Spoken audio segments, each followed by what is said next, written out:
ধর্মনিরপেক্ষ কথাটার ইংরেজি হচ্ছে সেকুলারিজম, যেটা নিয়ে এরা এখন বর্তমানে আমাদের দেশের মানে ইসলামী সম্প্রদায়ের মধ্যে এই নিয়ে একটা ভুল বুঝাবুঝি আছে। তারা মনে করে সেকুলারিজম মানে নাস্তিকতা, সেটা সঠিক নয়। সেকুলারিজম মানে হচ্ছে দুনিয়াদারি। আচ্ছা। সেকুলার কথার অর্থ যদি তারা বুঝতো তাহলে তারা এটা বলতেন না। তারা সেকুলার বলতে নাস্তিক মনে করেন। সেকুলার শব্দের আক্ষরিক করতে হচ্ছে সেকুলার এবং সার্কুলার পরস্পর বিপরীত শব্দ। সার্কুলার মানে যেটা বৃত্তাকারে চলে, সেকুলার মানে বৃত্তাকার নয়, যেটা এগিয়ে চলে।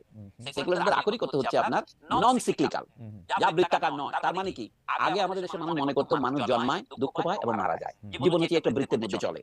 আমরা আমাদের পূর্বপুরুষ যেভাবে জন্মগ্রহণ করেছে এবং একই বৃত্তি অবলম্বন করেছে, কুমারের ছেলে কুমার থাকবে, ব্রাহ্মণের ছেলে ব্রাহ্মণ থাকবে, চামারের ছেলে চামার থাকবে, এটা হচ্ছে বৃত্তি। আমরা এখন পেশাকে বৃত্তি বলি না।